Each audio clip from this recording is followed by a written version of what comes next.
Hey guys, what's happening? Welcome to the United Talk. Today we will not be talking about transfers because we will talk about the 2021 Premier League predictions. It's prediction time. We'll talk about the top six, who's going to get into the Champions League places, who's going to get the Europa League places, which teams will be the teams who will get relegated, and who will be the top scorer. And apart from all this, we'll also talk about which teams can be the teams who will be the dark horse this season in the race to get Champions League football next season. So if you're new to the channel, please don't forget to subscribe and hit that like button as well. But let's get started real quick. Number one, who's going to be the champion? And as much as I hate to say it, it depresses me to say it because it's not going to be 20 times, 20 times anymore for your Man United because Liverpool, for me, are going to win the Premier League this season. Look, it's a difficult choice because if you compare the quality of the teams of Liverpool, Man City, and Chelsea, I think quality wise they are not very much different from each other. The only thing is the stability of the starting 11. Liverpool know who exactly plays in their back line, who plays in midfield, who plays in attack, who's the defenders. I mean, they know exactly who they have to play every day, week in, week out. And then they have got some quality reinforcement as well. They've got Thiago, they've got Thiago Jota, and they've got that cover for left back as well. So I think because of the stability of the team, I'm going to pick Liverpool over Man City. But Man City are going to close the gap between Liverpool this season, according to me, because the only problem with Man City is what it has been since the past few seasons, that the defense seems shaky, it's leaky. And again, Aymeric Laporte doesn't seem to be fit for the first game of the season. So they need to buy another defender. They've bought Nathan Aki, but I think he's not enough. Uh, Also, the thing is, I'm not a fan of Guardiola chopping and changing the team so often, so much, because I think that just is not good for stability. Although, look, I mean, he's done that at Barcelona and City and even Bayern Munich, and he's gotten success. So I'm not questioning his methods. All I'm saying is maybe his defense is not as stable as the Liverpool defense, and I'm sure a lot of you will agree with me. So I think that's the reason why I predict Man City to finish second behind Liverpool. But I think the gap between the two will be less this season. In close third will be Chelsea. And I say that because of, again, obvious reasons. The amount of business that they've done in this transfer window is simply, I don't have a word for it. It's simply amazing. It's outstanding, right? The only thing is, when you get so many quality players together, not all of them will have a good first season. I mean, it is quite possible that the likes of Werner, the likes of Kai Havertz will take some time to settle down, and then I know they've gotten this left back from Leicester, Ben Chilwell, and they've also gotten the centre back, Thiago Silva. But I think still there are some question marks about their defense, about their goalkeeper, especially. They've got Mendy as a goalkeeper. How good is he? We don't know. So there are some question marks about Chelsea. They might prove me wrong by finishing second as well, but I think they will finish third this season. And if Frank Lampard doesn't finish fourth this season, he should be sacked because the amount of backing that he's been given in this transfer window is second to none actually. So he has to do a good job, and I think he will do a good job. I think he'll finish third. The thing is, like I said, the first, second, third places are going to be, the gap between these three places are going to be less. Same thing applies for fourth, fifth, and sixth because I mean, it's very difficult to pick who's going to be the fourth team to finish. I mean, the team to finish fourth next season because not Liverpool, Arsenal have done a good job in the transfer window as well. I mean, they've made sure that Aubameyang stays, which is the most important thing. Most important thing. They've got Denis Ceballos back on loan from Real Madrid, which is important for them because I think he's a very good ball player. Then they've got the likes of Willian, who's he can play well, right? And he did show us that in the first game of the season. And they've got this defender Gabriel, and they might just end up getting one of either Partey or Omar, right, in midfield. So I think they're going to have a very good team. I really like Arteta. I think he's a really good coach. So it's difficult to go against Arsenal next season, but I still think, because I think that United will get Jadon Sancho. Now I might be wrong; it's just prediction, but I think United will get Jadon Sancho, and that's why I think we will finish fourth, and Arsenal will finish fifth next season, which is going to be, I mean, again, the gap between fourth and fifth is going to be really small. And I think sixth will be Tottenham Hotspur. Again, I was not really confident about Tottenham Hotspur initially, but they've signed Gareth Bale, and he's injured. Surprise, surprise. They've also signed this left back Regulion, who United were interested in. So it's going to solidify defense. They have Doherty there as well.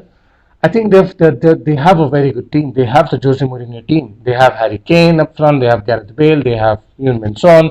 They have Lucas Moura. They have Dele Alli. They have wow. They have so many players. Lamela as well in midfield. They have Winks. They have Hojberg from Southampton, whatever his name is.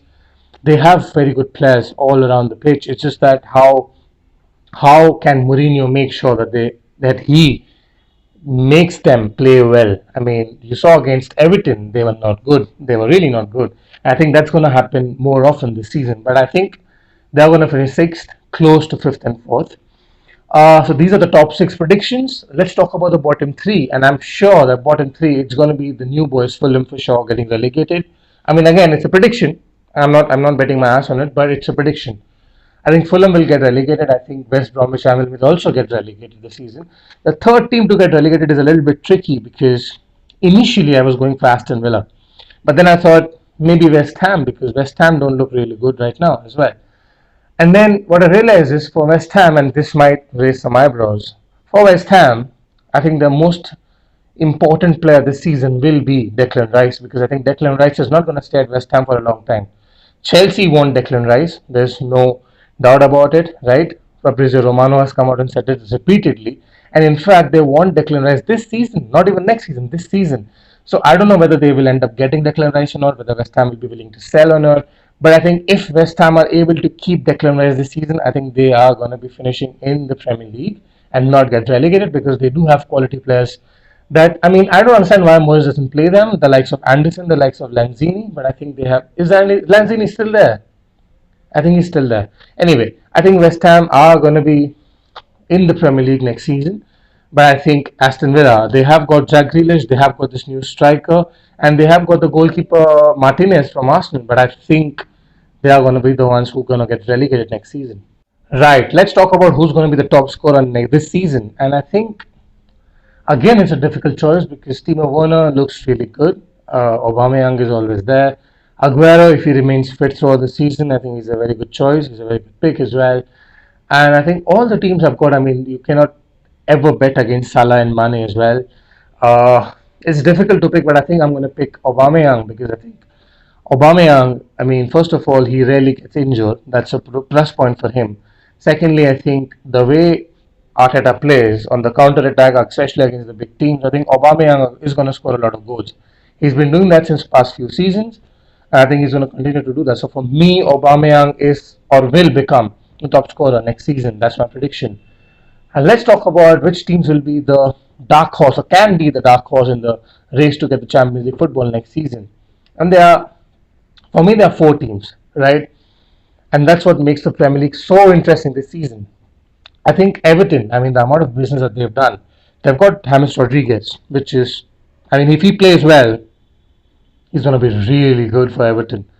They've got Alan as well, Allen, whatever you call it. And they've got this other guy, Doucouré from Watford. Now, I don't really rate Doucouré a lot, but I think the way Everton play, they've got a decent defense. They've got a good left back in Lucas Dean. They've got a very solid midfield, very solid midfield now, and they've got a decent strikers up front as well in Richarlison and Calvert-Lewin. So I think, and plus they have Andre Gomes existing, which is a part of midfield. So I think Everton can be the dark horse this season. They can very well pip if those six teams, the traditional top six that I predicted, if they're not on their game any day, Everton can win, and they showed that against Tottenham, didn't they? They can easily defeat any of the top six teams this season, I feel. And plus, the coach Carlo Ancelotti, he is a serial winner, isn't he? So I think Everton could be the dark horse this season that might get one of the European spots. Another team you cannot just ignore is Leicester City. And look, Leicester City was amazing last season, right? In the end, they just fell apart. But throughout the season, for the 70%, 80% part of it, they were really good. I think that's going to continue as well because they still have the same striker. They have kind of a similar team as well. James Madison is still there. I think they're going to be a good side this season. And do look out for Leicester. They do play some good football. The same can also be said about Wolves. Now, Wolves is a team that on their day can defeat any team. They can really. I mean, any team in the Premier League can do that, but I think Wolves will be more consistent in doing that than other teams. And if you're a Manchester United fan, you know how difficult it is for you to beat Wolves anyway. So I think Wolves is going to be another team which can be the dark horse this season. And the fourth one might come as a surprise to some of you, But I've picked Leeds United because under the coach Biesler, I've seen them play against Liverpool and they were simply fantastic, right? They didn't know how to defend, but they were amazing.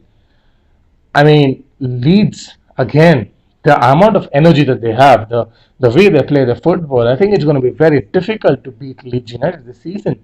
Or even if, I mean, it's not difficult to score against them, I feel, but it's difficult to outscore them because that's how good they are attacking wise. So I think they can also be a dark horse in the race to get Champions League. Not just Champions League, but I think European places next season. But it's all predictions. Do let me know what you think, guys. Do let me know if you agree with the predictions. Who is your champion? Who is your top scorer next season? How well will Manchester United do according to you? Again, if you're new to the channel, please don't forget to subscribe, hit that like button, and I'll see you soon.